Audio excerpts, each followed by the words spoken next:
and action. Wait. So, what were we supposed to say? Hey everybody, it's been a minute. We are currently in the process of filming season 2 of Don't Sweat the Small Stuff. Really stoked on that. Yes, it should be coming out very, very soon. Yeah, in the meantime, we thought we'd throw it all the way back to the beginning. There's actually a lost episode of Don't Sweat the Small Stuff we've never aired. It really wasn't up to par.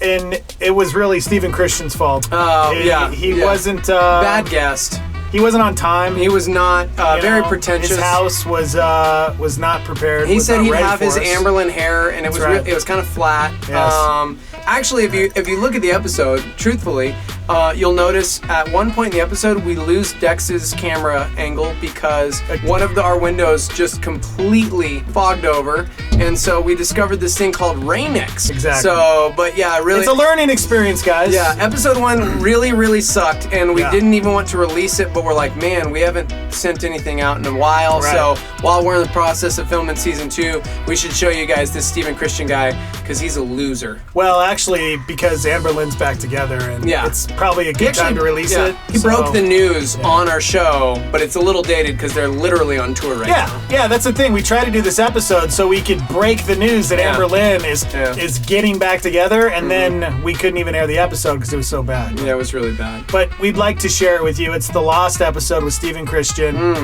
This was season 1. This was the very first episode of Don't Sweat the Small Stuff. Yeah, check it out.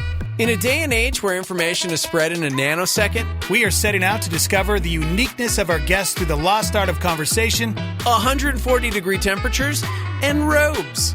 This episode of Don't Sweat the Small Stuff is sponsored by JNH Lifestyles. Take advantage of one of their home infrared saunas and experience the many benefits that thousands of people across the United States are praising. Regular sessions in an infrared sauna will aid you in almost all areas of your life. Start your joyful, natural, and healthy lifestyle today with JNH Lifestyles. This week, we're jumping in the sauna with Stephen Christian, American singer and songwriter, best known as the lead vocalist of the alternative rock band Anberlin. I'm Dex. And I'm Steve-O. And this is Don't Sweat the Small Stuff. Looking at your Wikipedia and everything that we found online, how much of it is true? Okay, does anybody else notice? Wait, hold on. What are you doing, dude? We're watching the episode. I know, but it's like, you remember in The Princess Bride where they cut in because they were like watching a movie, but we're like reading a book. I was watching the episode and I was really into it, and then you cut it off. I know. This is the reason I didn't want to air the episode, because you can clearly see the glass. A reflection of his grass in the yard of Steven's backyard. I was noticing distracted me the whole episode. So I want you guys to notice what I'm noticing, and now you're not going to get to see the episode any differently now. I just wish we could continue to watch the episode and you wouldn't cut it off. Okay, well fine, let's watch the episode. Oh, Were you in a band called Anberlin? I was. Oh, congratulations. Yeah, thank you. Thank you. They don't know it, but I was. I had declared it at one point. Man. But I did not go to the School of Law. Oh, you didn't? That's my brother. My brother Paul he was at FSU. Older brother? Law. Yeah.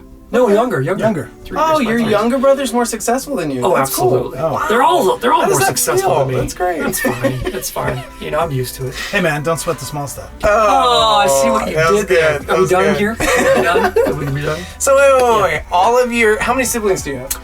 I have 3 younger siblings. Okay. 2 brothers and a sister, yep. And you're the oldest and the most reckless because you decided to be in a band instead of do real things? That's right, because they do real things. My sister graduated, she's a psychologist in Franklin, Tennessee with the school system there. My brother, like I just mentioned, is a lawyer in Tallahassee, Florida.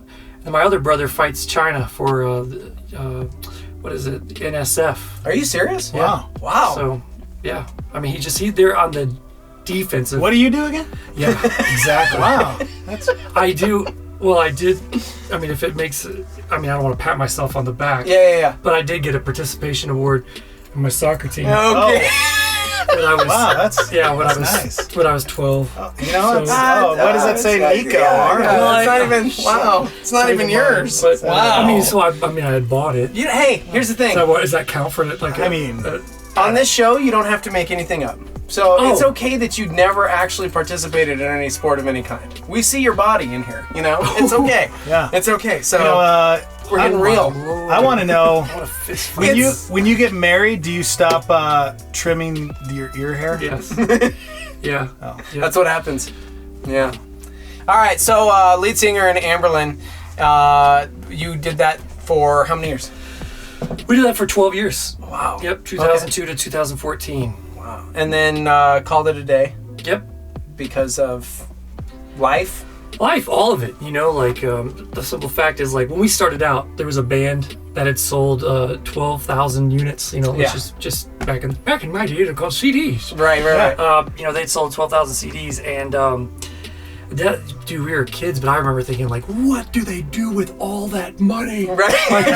Like, I couldn't even wrap my head around like where all that money went. Right. And so growing up in kind of that with that band in mind, we didn't really dream much. Like our biggest dream was like, we want to play a show in Atlanta, Georgia. Like that's That's probably why you're okay in the sauna. Yes. It's hot. Yes, it's it's very muggy. Very muggy.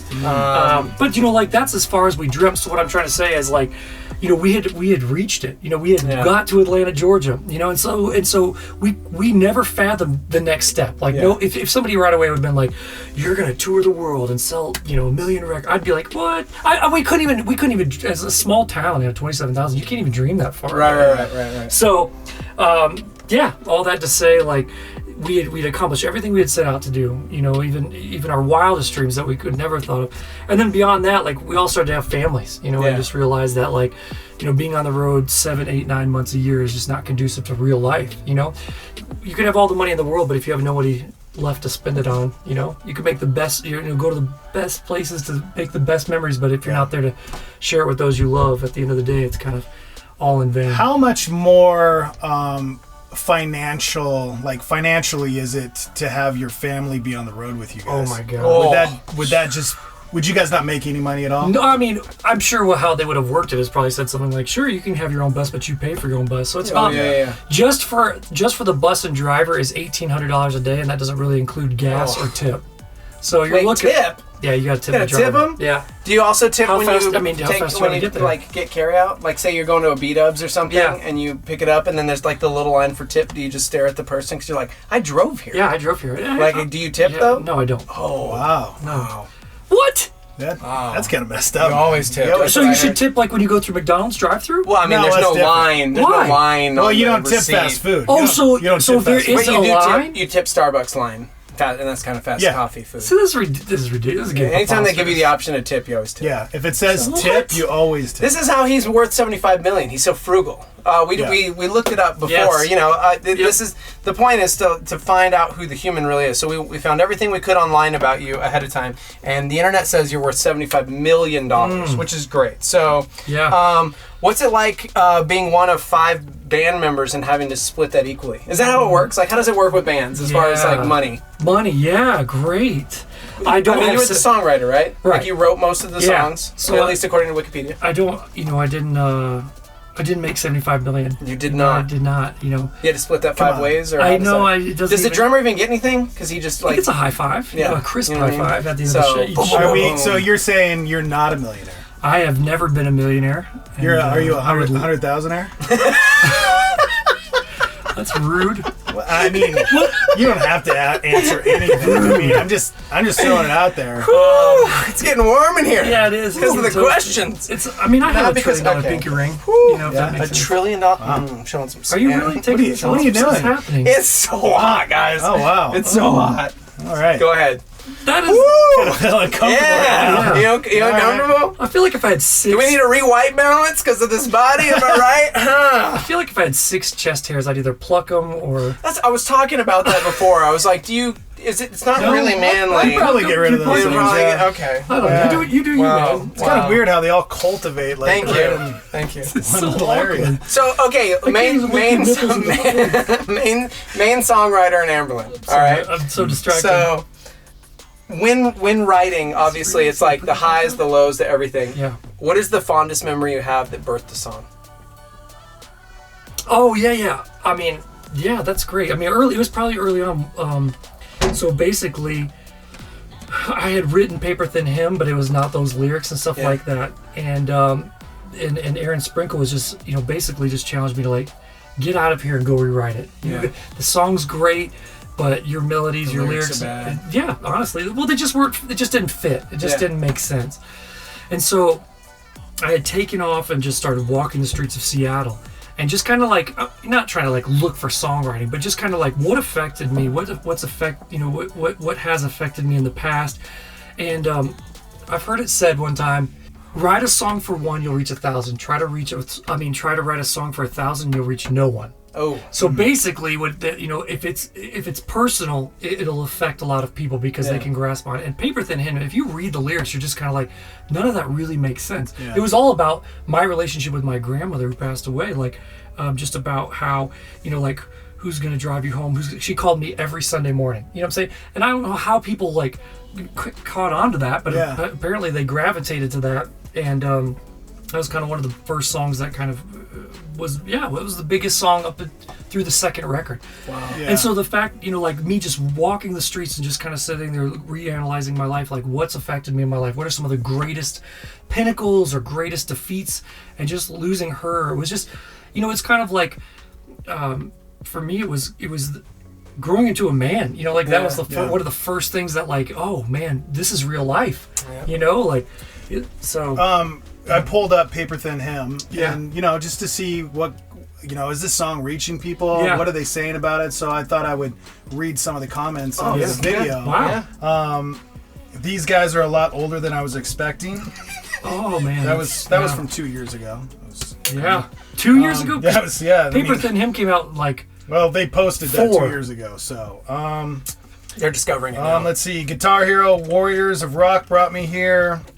That's cool. So weird seeing the voice not match the face. Ha ha. He reminds me of Daryl from The Walking Dead. What? Walking Dead? Walking Dead. It was a spin-off. It's strollers and it's a long story. Oh, no, man. Amazing. I mean, you're just touching lives. That's great. Yeah, that song really had an effect. And apparently. And it was on Guitar Hero. Yeah. Pretty cool. And there goes your camera. Okay, again, seriously, this might be the worst episode ever. Yeah, I know, but I just want people to understand what we were dealing with the first episode. No, I'm not mad at you, dude. I'm mad at the Camera Guy 1 and Camera Guy 2 because clearly this could have been the best episode of Don't Sweat the Small Stuff. This could have had excited. 1 million views. We were so excited. And obviously, this is the lost episode. Yeah. And I definitely want to watch Steven because I miss him. Okay, okay, let's watch the episode. Sorry. What is the darkest period of time for you? And from a writing process, from any album that maybe something a fan wouldn't know that like this time period in my life, personally I was going through this, or something that was just deeply personal that was probably a dark time that maybe nobody picked up on. Yeah, it was post Cities. I mean, it was like pre New Surrender. We had just signed with a record label, Universal. And I got a phone call from my A&R and he basically said, if this record fails, it's all you. It's all on you, like 100%. And dude, I went into my Brian Wilson moment, and I grew a beard, and I ran away to New Orleans because I was just like, I was done. My brain was, and I really look back at that record, and you can hear it. It may not sound dark, but I know it is because all the songs are all over the place, and it just didn't feel focused, and it's our least favorite record for many things. But we were trying so hard to like, oh God, we can't be Anberlin. We have to be a major label band. We have to sell records. We have to like, and that, and I think that's why Dark is the Way is so dark, is because it was almost like a kickback. Like, for that was, New Surrender was like trying to be a major label band, when in all actuality, somebody should have just said to me like, hey, why don't you just be Anberlin? Like, why don't you just, this is what you're good at, this is what you do. But instead it was just like, some of the songs were so poppy, like, do you remember when, it was, don't know. I Want to Do It Again. Like, that song should have been like Taylor Swift, you know what I'm saying? Or something like real, like a 5 seconds of summer. If you had sold that to somebody like that, you probably would have actually had 75 million. Yes, I'll do that. I'm sorry. So basically, it was just one of those things where, that was the darkest period, man. I was mentally just not there. You know, it wasn't good. Yeah, a lot of pressure. Do you consider that a failure of your career? Regret, absolutely. I mean, yeah, but I mean, you got to think that, like, without Feel Good Drag being on that record, going to number 1, like, we wouldn't have had subsequent records 5, 6, and 7. Yeah. So I can't say like, oh, I'd throw that record out, because like that was, that made our career. That's that song. So glad you brought up Feel Good Drag, because I have some comments from people on that video. I mean, some good ones. Still the best song I've ever heard. Wow. just me, or does the lead singer look like Daryl from The Walking Dead? Did you go in and comment on No, this? this is real. That was from 3 years ago. Okay, but do you notice the acoustics? It sounds terrible to me. Yes, they're terrible, but can we finish the episode? We added padding, all right? You'll notice we added all this, like, sound installations so that it wouldn't be, like, so overwhelmingly, like, piercing. Yes. So that was one thing we did. Yes. Which is, I'm sorry, I couldn't get over it. Let's finish the episode, but then when we come back, we're actually going to tell you how this all started, just in case you didn't know how this idea came to be. We'll tell you about it. Gosh, I just want to watch the episode. Let's get back into it. Okay. So, speaking of cities, it's been 11 years. 11 years since you wrote Finn. Is that real? 11 years? Is it? I don't know. Gosh. Sure. Plus, I mean, yeah, something like 11, 12 years. Patron Saint of Lost Causes. That was a pretty deeply personal song, right?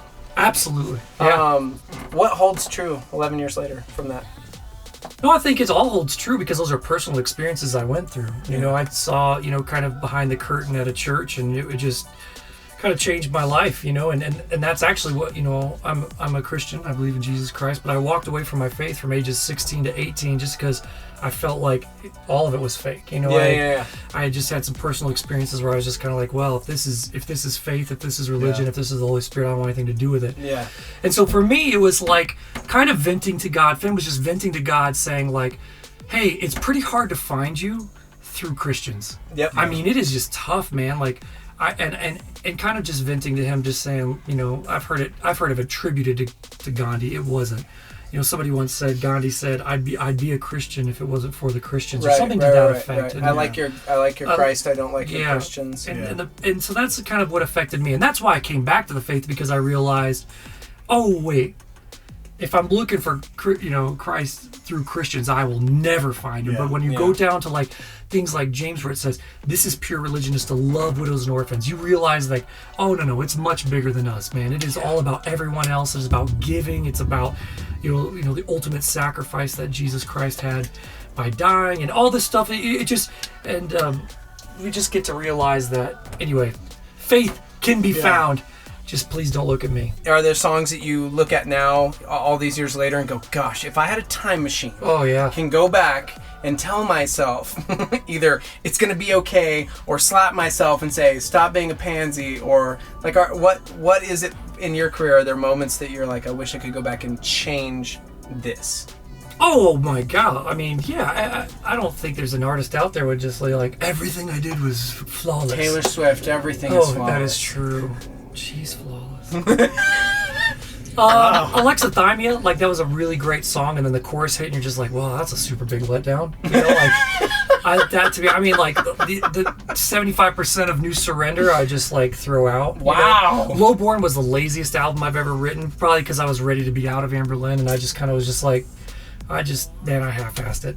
I wasn't there. I wasn't emotionally there. Yeah. So, like physically I was like sitting there, but I didn't want to be there. Yeah. We all recorded in different parts of the country because at that point we didn't want to be around each other. Yeah. We were all playing the game, and everybody knew it. Nate recorded in Atlanta, the rest of the guys recorded in Tampa, and I'm in Nashville. Like we mentally we just weren't there. And I wish I had another chance to do like, one more record. Not because it's like, I got to get this out of my system. More just because it's like, I want to show myself and show everybody, like even the guys in the band, like, hey, if we were super focused, what could this have been? And lately, like people have been telling me like, oh dude, Lowborn's actually your best record, like go back and listen to it. I refuse. I just can't do it. Like it's something like it's so timeless or whatever the crap they say, but I wasn't there. Wow. So that's interesting. And also like memories and moments like you take for granted, especially the last 2 years I wasn't mentally there. Somebody just the other day was just said to me, it's kind of cheesy, but it says they were like, bloom where you're planted, and it just, what they were trying to say is like, wherever you are, crush it that moment. Yeah. And I was so future focused, man. Like I was getting my master's degree during all of it, and I don't regret that as much as, but the simple fact is I missed out on moments like the dudes wakeboarding in Guantanamo Bay, like out there, smoking Cuban cigars, wakeboarding, and I'm sitting there writing a paper on 1972 Chinese economy, and it's just I don't regret like the end result, but I definitely do look at like, you know, I just wish I wasn't so future focused, because I wish I could have gone back and said everything will work out. Yeah. Right. Trust the process. Like just be here in the moment. Everything's gonna be okay. Gosh. So Man, thanks for inviting us to your place. You got a beautiful ranch, and Yeah, that's good. yeah. don't be blue. We just survived our worst interview. I thought you were going somewhere else. Don't sweat the small stuff. Could you write a song about Don't Sweat the Yeah. Small We need an intro. We Yeah. still haven't gotten there, so we'll just end it with there. With Dex and Steve. I like it. Boom! And there it is. So apparently our camera guy 1 says that camera 1 is gonna die. Yeah. So I don't have time to explain how the whole process happened. Here's what happened. Dex was in the shower. He dropped the soap. It was really steamy. He goes to get the soap, and then he thinks about celebrities in a shower with him. And he was like, that'd be cool. And then I was like, that'd be weird because we'd be nude. And he was like, what about a sauna? And I was like, you're an idiot. And here we are. I mean, you know what? Yeah. I'll take that. Boom. That's there exactly we go. how it happened. His brainchild. All right, and there you nudity. go. Hey, season 2 of Don't Sweat the Small Stuff coming soon.